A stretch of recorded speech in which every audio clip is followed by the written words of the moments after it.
What's up, this your boy Derek Branch here, Same Discussions on Strike 7 Sports. And today I'm going to talk about another loss by your New Orleans Saints as they fell short to the hated division rival in the NFC South, the Atlanta Falcons, by a score of 24-15. Now, as many of you already know, this is the game. This is one of the biggest games on the Saints schedule every year, regardless of who else is they're playing. Whatever else big name opponent that's on their schedule. The Atlanta Falcons is the top game that a lot of fans looks forward to, and it's when season kicks off. Plain and simple. And you had a lot riding on the line in this game for a lot of reasons. And this game is much bigger when there's things at stake, such as playoff seedings, fighting for the division crown, seedings, things like that. And today the Saints had a letdown, big letdown of epic proportions. We think after coming off the bye week that we'll see a different team, but no, it's the same old Saints. Same things I've talked about in past videos, past articles I just wrote talking about this game. They're allowing it to happen. You know, getting off slow starts, get in the red zone, can't put up no touchdowns. We got set up for field goals while Atlanta gets touchdowns, run football. It was a repeat of what happened. They perform a little better compared to what happened in Minnesota, but we didn't get the win. You know, once again we had a mobile quarterback run over us again, run over us and his running game, his running backs, his B. John Robinson and Tyler Algieri. They had big games. Drake London, he had a nice game. We had multiple opportunities to get in the end zone, multiple opportunities to put up touchdowns. Couldn't do it. Derek Carr throws an interception. Jesse Bates, a former Cincinnati Bengals safety, the guy that the Falcons signed in the offseason, took it to the house. Touchdown. Um, we still had our chances despite that because Ritter turned the ball over. We get it back. We settle for field goals. Um, we get it back again from Tyron Matthew, another interception. I believe that's the time when we got it back. We was driving we was driving, going to the red zone again. Give it to Taysom Hill. He fumbles. Come on, Taysom Hill. Come on, man. Not you, man. I expect you to know better. I thought your fumbling days were over. You know, but today you pick the biggest game, one of the most important games on the Saints schedule, to fumble, to have issues, and you were having a great game. They were using you the right way. 'Cause a lot of people were complaining about the Saints not using Taysom Hill, and they were gonna riot if Taysom Hill's presence wasn't in this game, wasn't felt. They used him, but it's all wiped away because of your fumble, man. Because the Saints could have put up touchdowns. We had multiple chances to get in that end zone, multiple, but instead we said we had to settle for field goals, field goal, field goal, field goal, field goal. While they getting touchdowns, so can't really give it a moral. This ain't a moral victory at all. Moral victories are over for the Saints. Derek Carr still in learning mode. That's just what it is. He don't know this offense. He doesn't understand this offense. He's having a hard time, and I don't know, man. I don't know, you know. I know they're stuck with him till there's a chance we're out after next season. But if you're a Saints fan, this has to work because if not, heads gonna roll. I think are gonna roll because they're gonna nuke it. If they decide to nuke this thing, they're gonna starting with the quarterback. Derek Carr has been in the league for too long to be this bad situationally as a quarterback. Um, guys like Chris Olave had a big game, had a huge game, 114 yards receiving. Kamara was putting in work, Atlanta was giving up a lot of yards, man. A lot of yards. We could have had if we got in the end zone, we could have had the Saints could have had 28, 35 points, up to 28 to 35 points in this game. If they got in the end zone. That's how many trips we had in the red zone. Deep in the territory. You know. One ball a pick six. Others just the other trips, just struggling with execution. Struggling with execution. And if I'm Mickey Loomis, I'm pretty sure he has to be thinking about this, man. He has to be thinking about making a change at the end of the season. I know they're not gonna do that right now because that's just not what they do. They just don't make changes in the middle of the season. I know they did it with Rob Ryan, a few years ago, 2015. They got rid of Rob Ryan because the defense was so terrible. But now I just don't think they're gonna do it, man. Um, to me, man, this is my opinion personally. Me personally, man, if they miss the playoffs again, Dennis Allen, if they bring back Dennis Allen, two things need to really happen. Needs to happen. Get rid of demote Pete Carmichael. They're not gonna come out and say, "Hey, we fired Pete Carmichael" or something, anything like that because he's been with the team a long time. They're not gonna do him like that. Demote Pete Carmichael or let him go. Let him go up to Denver with Sean Payton and prepare his game plan. And Dennis Allen, Mickey Loomis has to tell Dennis Allen, bro, you cannot call plays anymore on defense. You got to give up play calling to somebody else so you can see what's going on both sides of the football and start thinking like a head coach. Because that's his problem. He is too focused on the defense that other elements of the team is falling apart.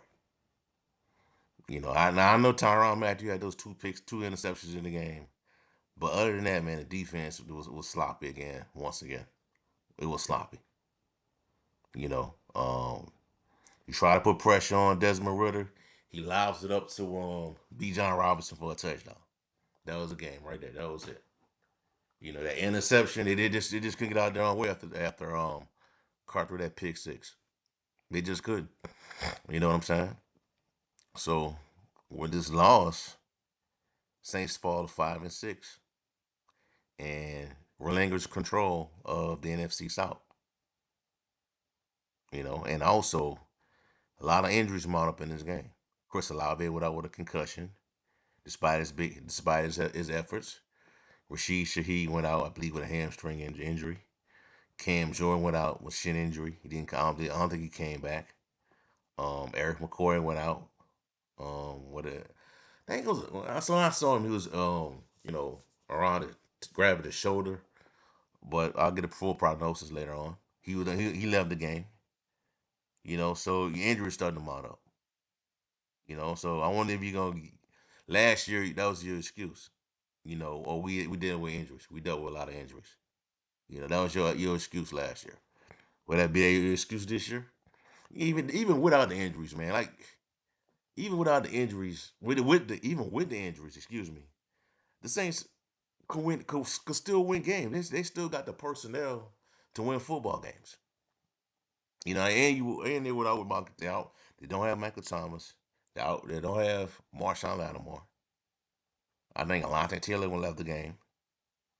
You know, so it's just tough sledding for the Saints, man. Derek Carr has been a disappointment, man. He has been a disappointment. You know, Matthew Stafford. I know it's different situations, and Matthew Stafford has a better coach than what we have. But Stafford's first year with the Rams, they went to the Super Bowl. He had an MVP type season. Was named, I believe he was named. Nah, I think Cooper Cup was named Super Bowl MVP, but he played a huge part in that team, the Rams getting to the Super Bowl.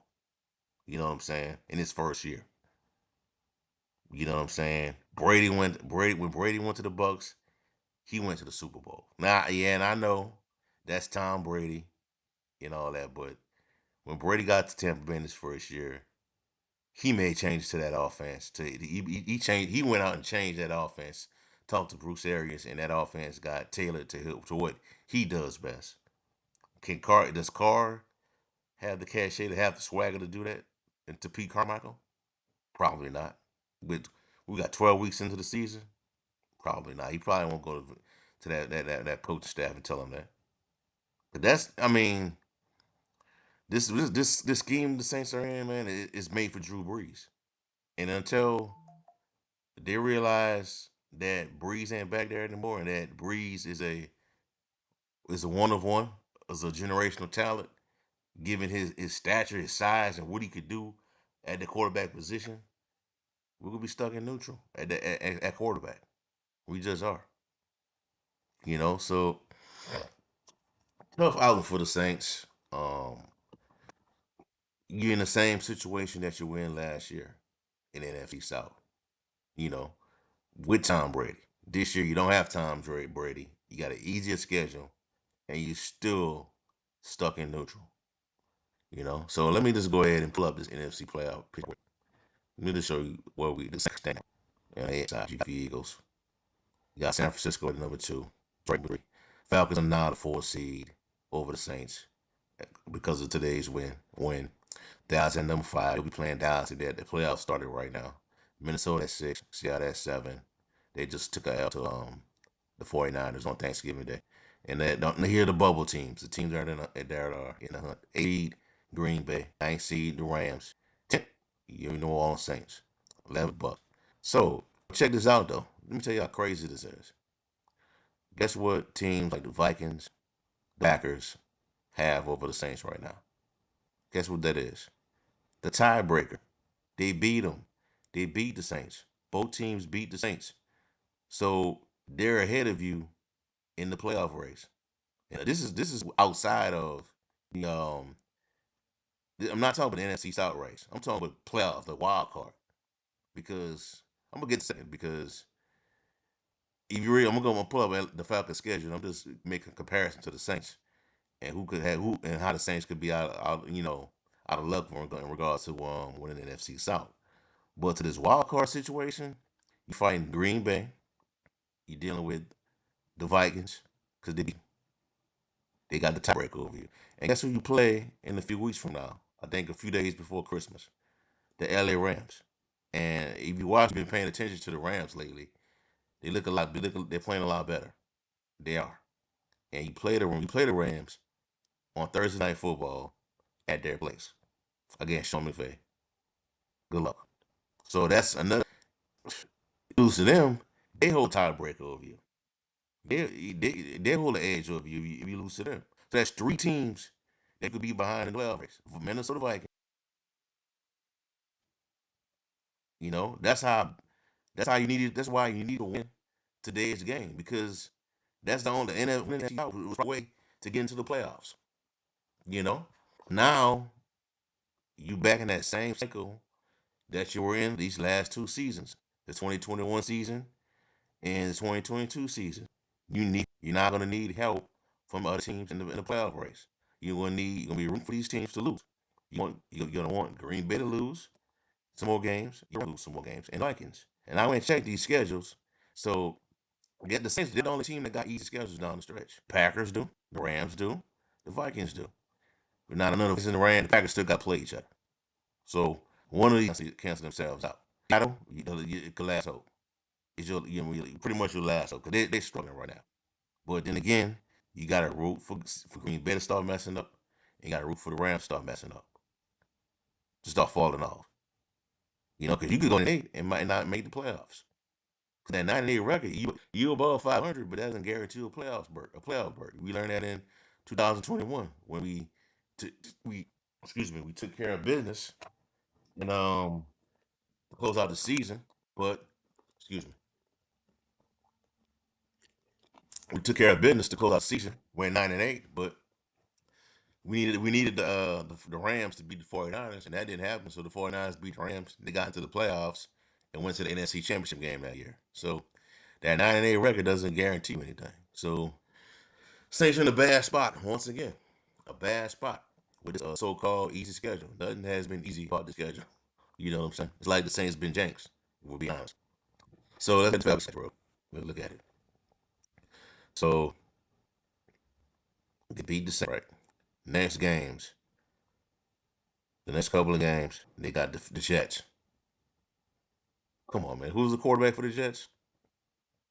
The only thing that could save them is that defense. They may lose, they may not lose. That's a toss-up, 50-50 game. It's at home for the Jets. Who knows what could happen? Desmond Ritter is the Jets is the real defense is really good at taking the ball away from opposing teams. They play Tampa Bay. They already beat the Bucks. They play Carolina.